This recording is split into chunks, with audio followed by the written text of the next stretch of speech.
Nima Huset ki jai. Swedish Yatra ki jai. Okay, I was just coming from a lecture in Caracas. Turn off this thing and put it on vibrator, will you? Yes. It's horrible sound, I don't want to hear it another time. Huh? So I just came from Caracas, where we had a lecture on the sum and substance of... Is the room locked upstairs? Yes. On the sum of substance of freedom. And this is a very practical issue, a very relevant issue, because freedom is practically a topic which is a political issue, but it's also a psychological issue, because you can have certain kind of imprisonments by mental pressures, no? Like when people force you to do something in your life which you don't really want to do, but there's many type of peer pressures or family pressures, prestige pressures, conception pressures, competition pressures. There's so many types of pressures, and all these pressures, they directly attack what we may call freedom. And freedom is something like a fruit. You have like a very wonderful papaya fruit called freedom. It's totally ripe and somewhere up there, but you don't know how to get there. You don't know, how will I get this papaya? How will I deserve to get this freedom? Just like it's how it sounds, freedom. Libertad. Freiheit. It's like a word which makes your breast, your chest enlarge. No? It's something very, very tangible. So this big freedom papaya, which is so high up, it has a certain restriction. What is a restriction to freedom? What do we have to accomplish in order to be able to deserve freedom? And is there a fruit even higher than freedom? Is there something more higher to gain, to accomplish?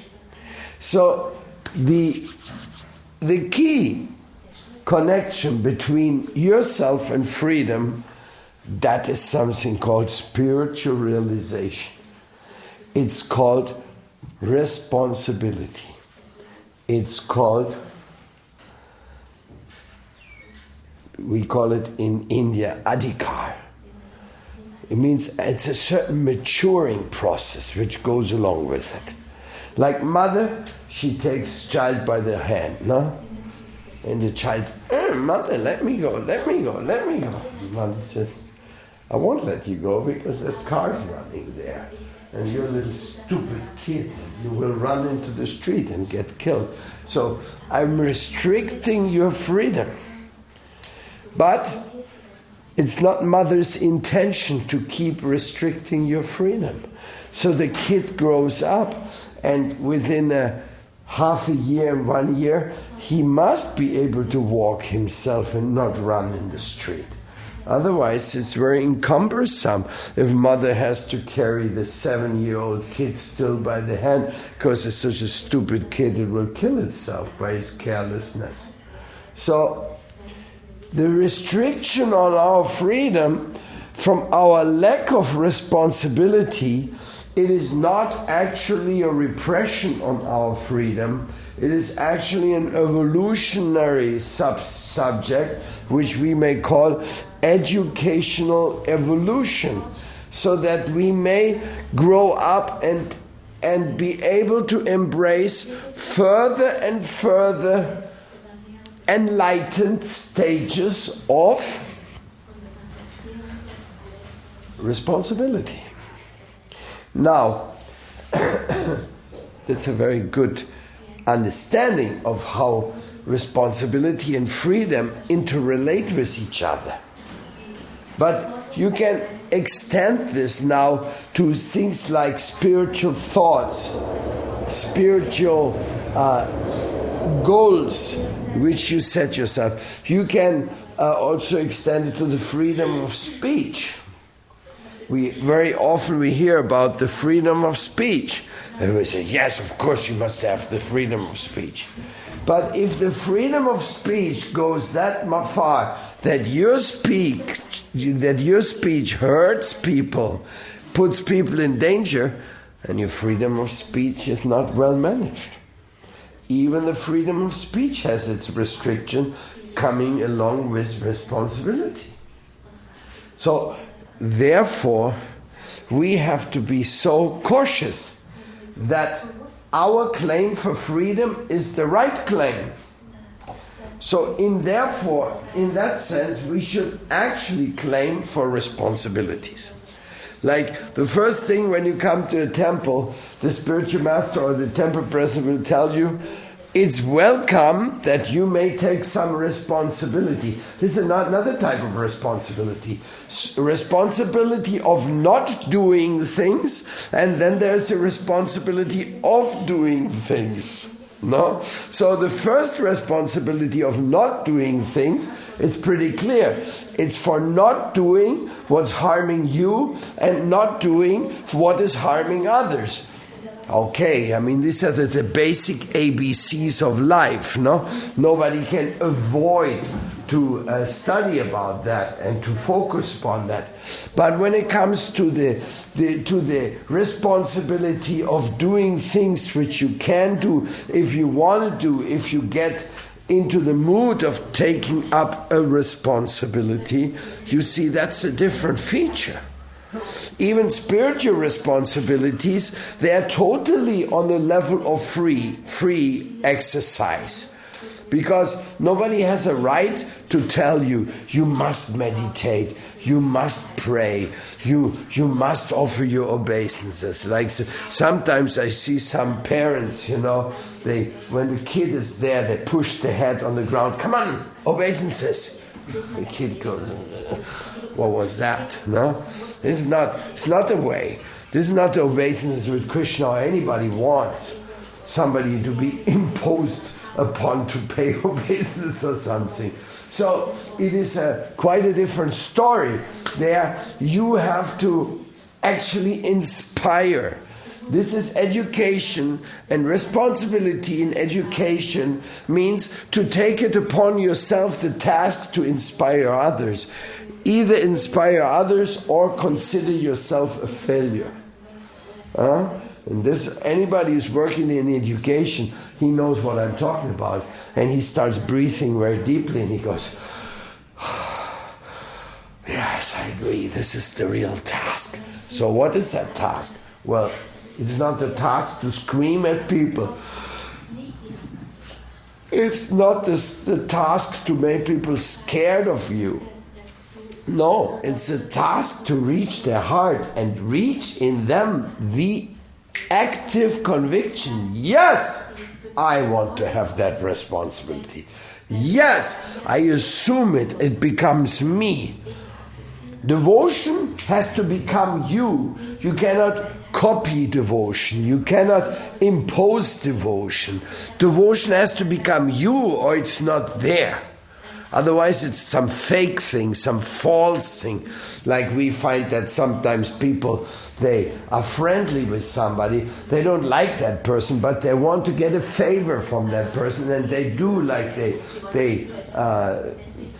do like as if they like them and they want to please them, and that's a very unpleasant thing actually, It's called hypocrisy, falsity, and that's not very satisfying.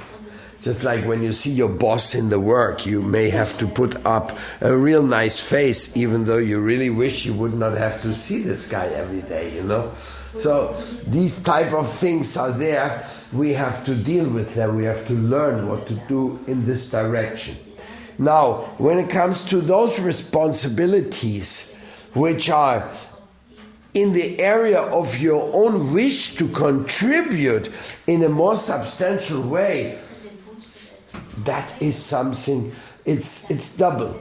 You accept responsibilities, you accept the responsibility to convey the responsibilities necessary to accomplish a certain task.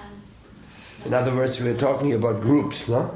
Talking about family, joining together, talking, deciding, doing things. So when you accept the responsibility to teach responsibilities, not to impose responsibilities, then you're actually becoming a mature person. Then you can reap the fruit of responsibility. What's the fruit of responsibility?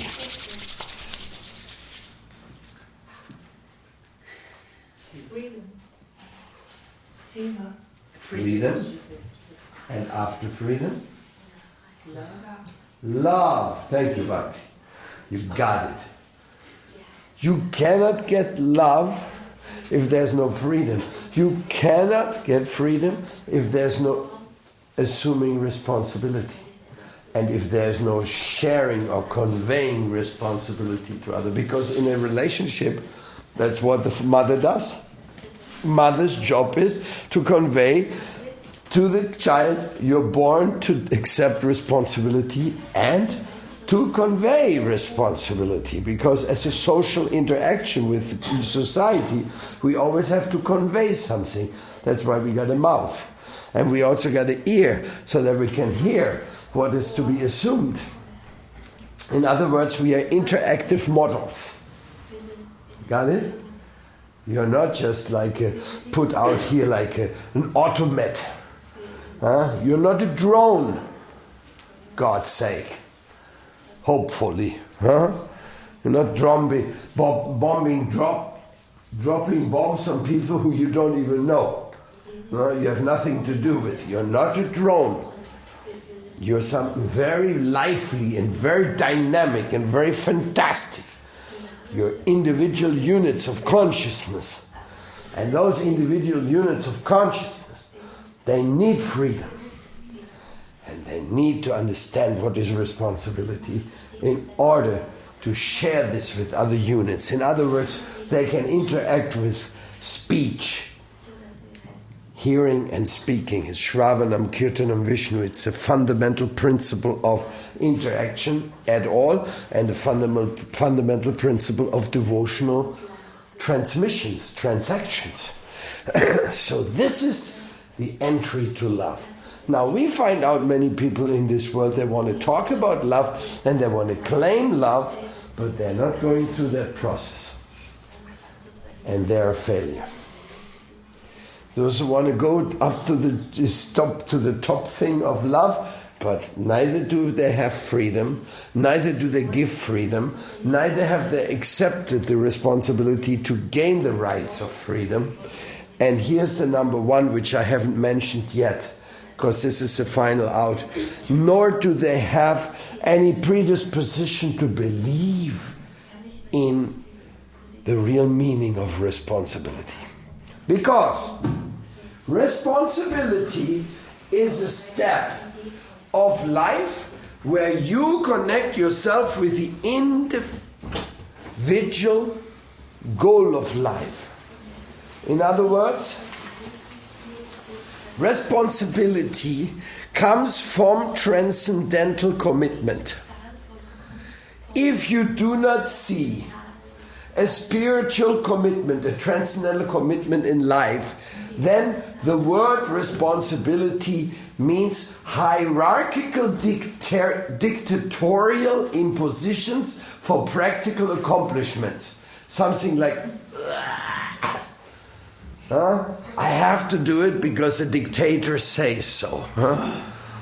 We have to do it because the laws of nature dictates us that we have to behave this way. It doesn't make much meaning. It doesn't have any higher sense. We are here just on the area of survival. We obey, bow down to a certain procedure.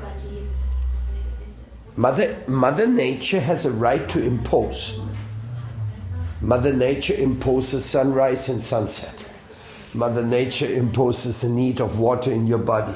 Mother Nature imposes the need of breathing. Mother Nature has a right to impose, but Mother Nature has more secrets, but they can only be achieved when you connect Mother Nature with the higher.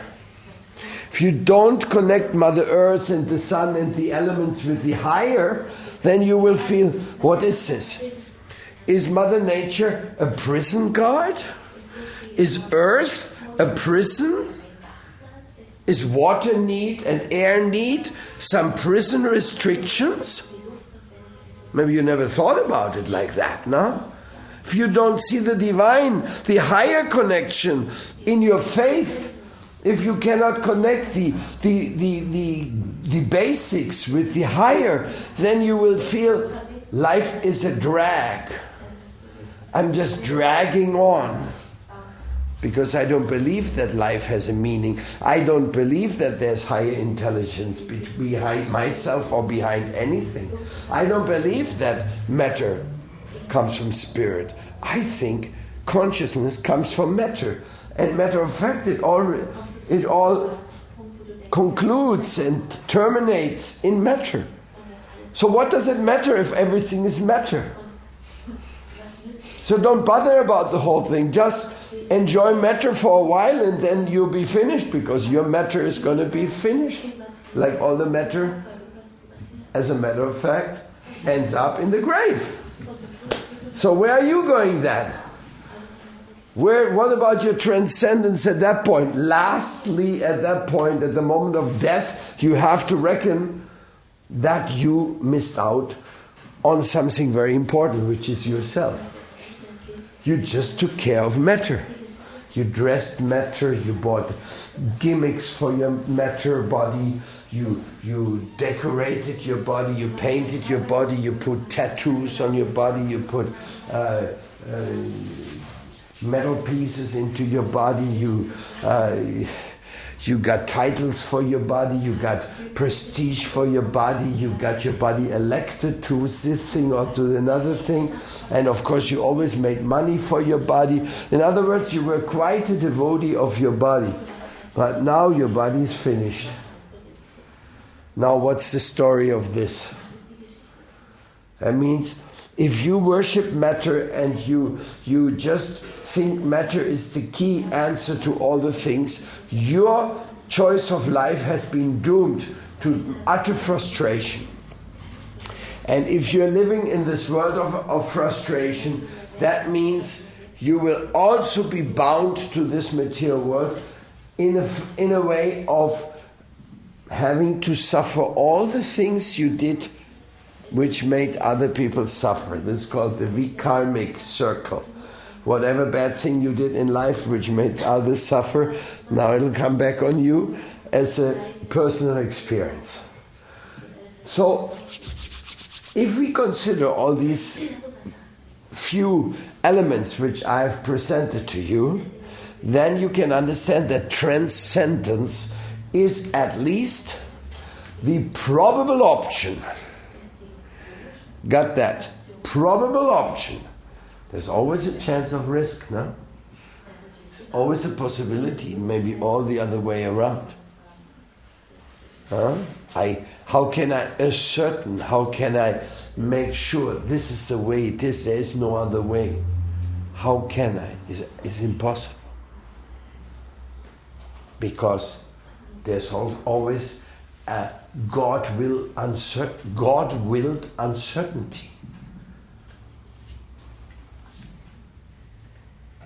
What is that?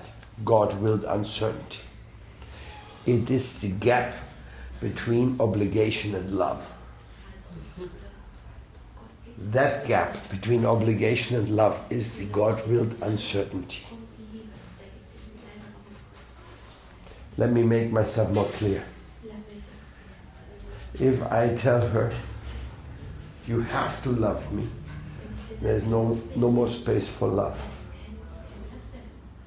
So there has to be an uncertainty. So I can say, I love you, do you want to respond to my love? And you have a choice. You can say no and yes. You can say, yes, I love you, but not that much.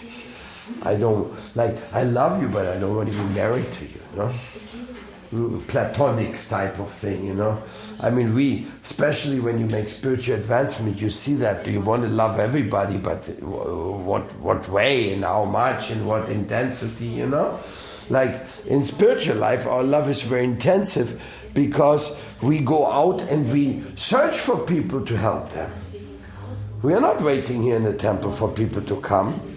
We go out. It's one of our activities, traditional activities, to go out and convey the message of love and responsibility and freedom to others. As a matter of fact, we are revolutionaries of freedom. And we are not accepting no for an answer. Any type of philosophical system, any type of social structure which doesn't put individual freedom as a top achievement to be defended, for us, they're rejected, they're nonsense. We will simply denounce them as dictatorial systems of selfish people who have no idea of what is love and what is the need of man. So this is a very important point, Therefore we are, by tradition, by our spiritual tradition, by the grace of our gurus, we are bound to set for the struggle for freedom. Freedom struggle. Mahatma Gandhi struggled for freedom, and Bhaktisiddhanta Saraswati Thakur struggled for a different freedom, for the freedom from birth, old age, disease and death. Right? But always it's freedom. No? If I'm standing on your toe and give you pain, and your first concern of freedom is to get me off your toe, right? And if I'm not listening, you will have to push me, because you will not tolerate having your freedom restricted. So nobody has any right to restrict the freedom of others. This is the key issue here of this topic. So, coming back to faith. Faith is your inbuilt ingredient to go over the uncertainty principle. It's an inbuilt ingredient. You have the ability. You can say, I love you. You can say, I don't believe you love me. I think you're just interested in my money or my fame or my facilities. I don't think you love me. How many people say, I love you, and it's not true? How many people say that? They say they should be more honest, and they should be more honest, and they should have said, I lust you, not I love you. That's more appropriate, because I love you, that means that goes along with with a continuous commitment. I love you means it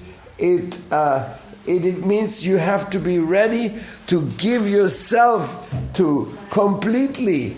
Like I love you means I work for you for the rest of my life for free. Did you say that? Did you mean that? Are you going to work for me for the rest of your life for free? Is that much that you love me? So you see, this love thing and this uncertainty principle is a very important thing. Now you can also apply that in your relationship with the Supreme. What about the Supreme? Does he love you? Do you love him? How much uncertainty of his existence is there? Like you say, I love you, I don't believe you're there. Now this is a strange thing, no? What do you mean you don't believe I'm there? Here I am. Yeah, but I don't know how long you are there with that attitude. But when it comes to the Supreme, we are not seeing him, but we see his food, we see his sun, we see his earth, we see his wonderful actions. Actually, God is more present in your life than I'm.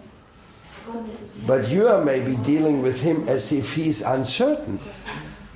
Maybe you're not giving him the benefit of the doubt. So all this can be cured by faith. And that's what's called oidotherapy. It is a restructuring and the renacimiento, the renaissance. It's the renaissance of the glorious step of the finite towards the infinite by exercising his capacity of giving his heart to the probability of the top priority. Something like that. You cannot do away with it. If you want to say, oh, the infinite is not interesting to me, then you're neglecting the fact that you are a dependent. That's another thing. But I don't want to put you between the sword and the hard place. But life is so doing, is putting us in this way. You know, if you want to question God, you have to actually question nature. If you question nature, you have to question the intention of nature. Nature is matter, and matter came into existence to torture me and to torture you. Who believes in that? Nature, matter is the origin of everything, and nature just exists to torture me. It doesn't have any higher purpose. And birth, old age, disease, and death is nothing but the torture method. And I'm in the middle of it, and I don't say thank you to anybody, and I have no commitment with anybody. On the contrary, I will do the same thing what nature is doing with me. I will do it with others. I will also squeeze them and torture them to serve the purpose of my selfishness. So this is a kind of a materialistic philosophy. It's very painful to say so, but the mafia believes in that philosophy. The World Bank believes in that philosophy. The universities who teach materialism, they believe in that philosophy. The weapon industry surely believes in that philosophy. The consumer society believes in that philosophy. The pharma industry believes in that philosophy. The mega miners who are making the mega mines all over the world, they believe in that philosophy. In other words, this nasty, totally rotten philosophy, which is giving them the justification of being as bad as they are, is that narrow-minded exclusion of the possibility, of the probability of the divine intervention in our life. Matter is not unconscious. Matter is a manifestation of greatest of all mothers called Mother Earth. Mother Earth, Mother Nature.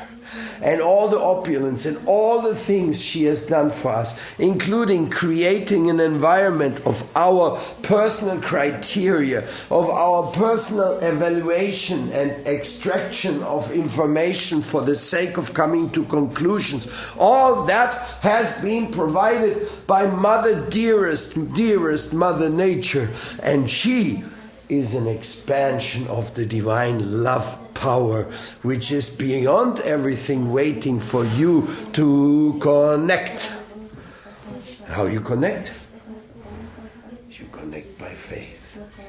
You connect by saying, yes, I'll be your devotee. Yes, I'll follow your principles. Yes, I accept responsibility. Yes, I want to have the freedom of love for you and for everyone. That is the real power of this renaissance of your inner capacity of embracing a truth and giving yourself to that truth. Giving yourself to that truth. 100% giving yourself to that truth. Why? Why you want to give yourself 100% to a truth? Because that's what the truth deserves. if there is a higher truth, you better give yourself to the truth. If it's not a truth, then why should you give yourself to it? Why should you pay attention? So there, coming back to my first explanation, Mother Nature imposes. But she imposes only things for our welfare, our children. Now, if we want to accept the truths of Mother Nature as stringent laws, then we forget that our freedom is born within her stringent laws. Got it? Without water, without earth, without body, without parents, without son, you would not have the chance to be free. You wouldn't know what freedom is. If you're just a robot, coming back to our drone, flown by somebody from somewhere else, you wouldn't know what freedom is. As a matter of fact, some philosophers, they have gone so far to speculate that freedom is an illusion, it doesn't really exist. Because stringent laws of Mother Nature have us tied to a certain degree on certain issues. They say, oh, if I have the freedom to feel free, it's just another interaction of matter of the situation, so it's not real freedom. They say, if I am deciding A or B, the reason I decide A or B is because I seen this or that, and therefore I'm bound to decide for A or B, therefore I'm not really free.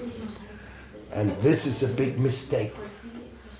Because the real freedom is in the very fact of you having the options of deciding for matter of a spirit. That is the real freedom. This is where you really come into action. Your choice between the infinite and the finite, between matter and spirit, that is where you have to recognize that freedom is real. And if you're not, you're very, very ungrateful. Why? Because that crucial point can make you a sinner or a saint. So if you're becoming a saint, that means you were grateful. If you're becoming a sinner, it means you're cynical. You simply didn't want to accept that invitation and embrace the highest love and the highest thing. You didn't want to embrace it. So what did you want? What did you do? Well, you just ended up neglecting all the wonderful things of life and giving yourself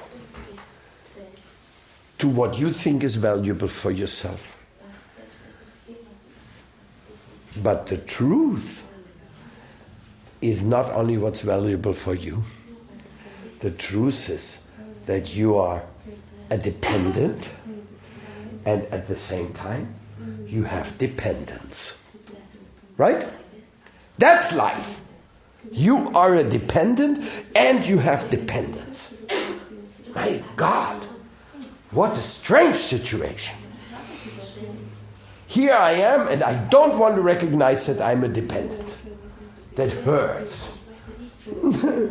Without you, Mother Nature, there's not one apple for me, not one carrot, there's not one glass of water, there's not one sunbeam, there's not one affectionate glance, there's not one existing, moving, deciding element in me. So therefore I'm a little dependent, having been created and brought into existence by your kindness, but I don't want to accept that. I just want to say I exist by myself and for myself, because that's why I am. My philosophy is like this: me and me and me again.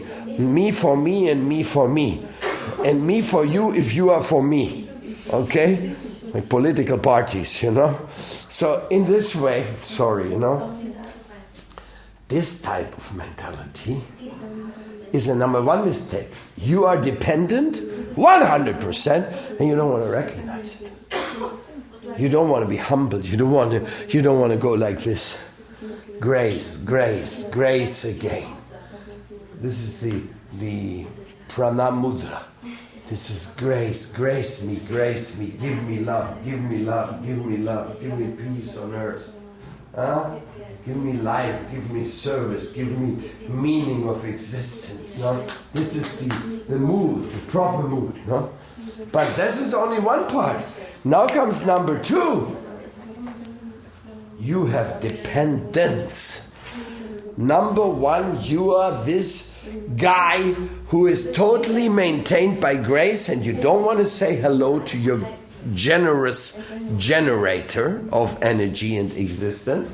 And now you got a kid.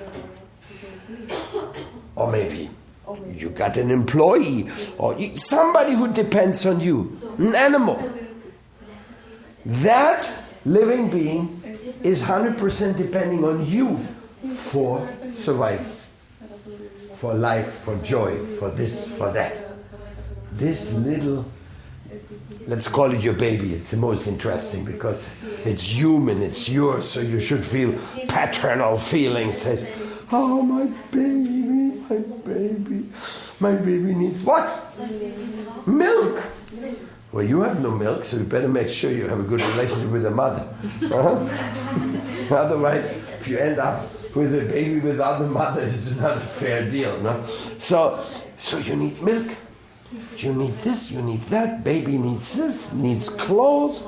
Baby needs good climate, blanket. My God, baby always needs something. Even though when they're small, they're more humble. Wait a second when they get bigger. Then they start needing an iPhone and needing a this and need, which they don't need, but they think they need. So then other things coming, other surprises in life. Anyhow, that kid is your dependent, and if it is having a good future, it depends on you. So if you say no, it's not my dependent, I walk out. How many people today walk out from their babies? It's so painful. They walk out on their own babies. They leave them alone. No money, no care, no love, no affection, nothing. Why? Because they're busy taking drugs, busy making money for their own joy, whatever nonsense they may invent. That's very tough. So it's like if you don't recognize you're dependent, means you become ungrateful. If you not recognize that you have dependence, you become cruel. You're becoming a real bastard. You're becoming somebody who is losing his human form of life while still in the body. He is in a human form of life, but his mentality is far deeper than human. And he will get that reaction in the law of karma. It's definitely, I just listened to a class of Prabhupada today. He said, yes, the slaughterhouse is horrible. But he said, everybody who was being slaughtered in a slaughterhouse was one who slaughtered before. Oh my goodness. Dear slaughterer, dear butcher, if you know what the Vedas say, you better change your life today and pray and pray and pray and pray and pray and pray. Because you are bound to be born many times to go into these butcher houses for all the money you made by killing innocent beings, torturing little calves in boxes for making real things like that. It's not going to go by unnoticed. In other words, if I'm a compassionate person, I will tell a butcher, hey, you better watch it, you know.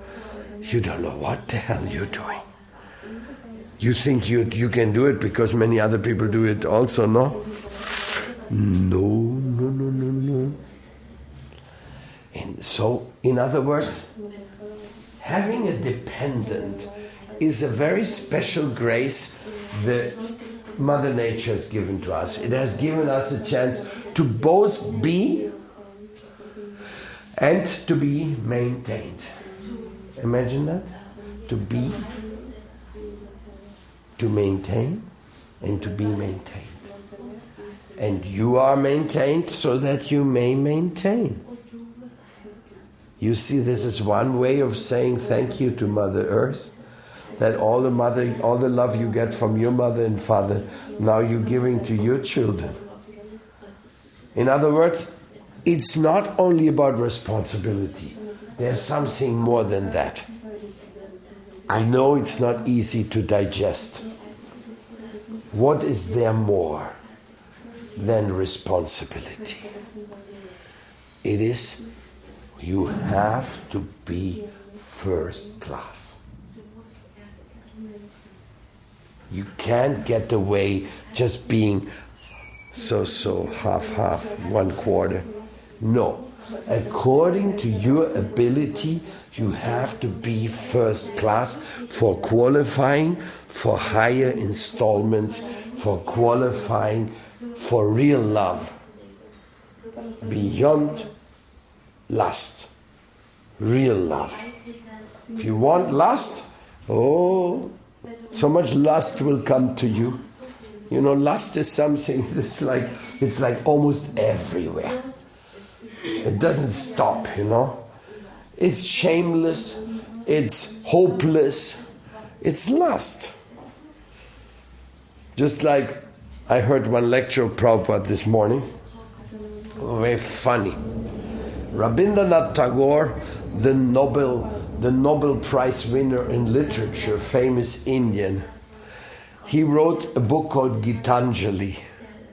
And he said, the most beautiful part of God's creation are the women. Entonces, many people say, oh, what a nice statement, what a humble man, you know. He's giving all the glories to the beauty of the female, no? And Prabhupada said, yeah, that's Rabindranath Tagore. He's a speculator.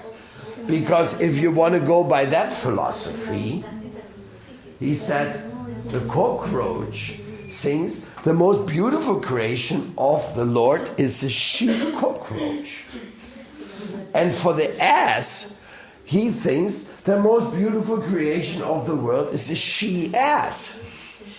So if you want to put it in this proportion, that the sexual attraction to the opposite sex, the endearing species which come in so many different features and forms and drives mad everybody from deers to tigers, lions, elephants, birds, insects, humans, they're all in the same party, and they're going for their love story. So if you go by them, then you will see that this sexual, seductive beauty of the female is the greatest part of the creation. So when we talk about women, we say, oh yeah, maybe right. But when I say about female asses and female hyenas and female cockroaches, I don't think you agree that that's the greatest creation of God. Then you will have a second thought about it. So that's what Prabhupada said. That's a nonsense statement. The greatest and most beautiful gift of God is the chance to love Him and to love everybody. Divine surrender to His beauty. He's Satyam Shivam Sundaram, not the physical beauty of a young girl. That's not Satyam Shivam Sundaram. Anyhow, these are all thoughts I wanted to share with you today because they were just coming. There's a sum and substance of a seminar which I gave yesterday in Venezuela. So I still had the whole thing vibrating within me. So I wanted to share it with you, and also so that you have a little bit deeper insight. What is the perennial psychology of the Oida therapy? What is the principle of the Bhagavad Gita? When people talk about freedom, what does it really mean? So many people use the word freedom and love, have no idea of freedom of love, And responsibility, they don't also know what that really means. And when it comes to first-class behavior in their respective responsibilities, they don't have a criteria of that either. So, but deep, deep down inside of you, fresh like the morning dew, lies the appreciation of the divine, which is part of you, because your soul is fine. Finest quality of divine substance called Antaranga Shakti. The Antaranga Shakti is the spiritual energy of love. But you, because of your conditioning, have been situated in the Tatashta Shakti. And you can become enamored with the Bahiranga Shakti, the material energy. And when you're dragged down into the material energy, then you lose your appreciation of the Antaranga Shakti. Therefore, you have to learn to surrender to the divine in such a degree that the Antaranga Shakti will again become your spiritual guiding principle and taking you to the life divine of service, the life divine of your existence as a very ecstatic, your existence as a very grateful and compassionate being. So now I will give chances for your questions and answers, because this is kind of a resume for not overdrawing it into too many other fields. Any questions here? Shishikuru Guranga Radha Gandharvika Govinda Sundaram Ki Jai. Still missing a few details in our beautiful altar. I will make a special prayer to Ambarish. I pray to you.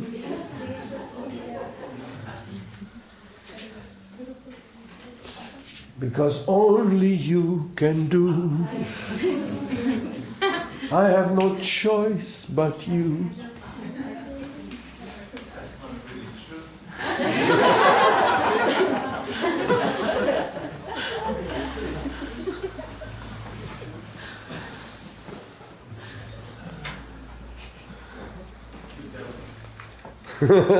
Any questions? Any commentaries?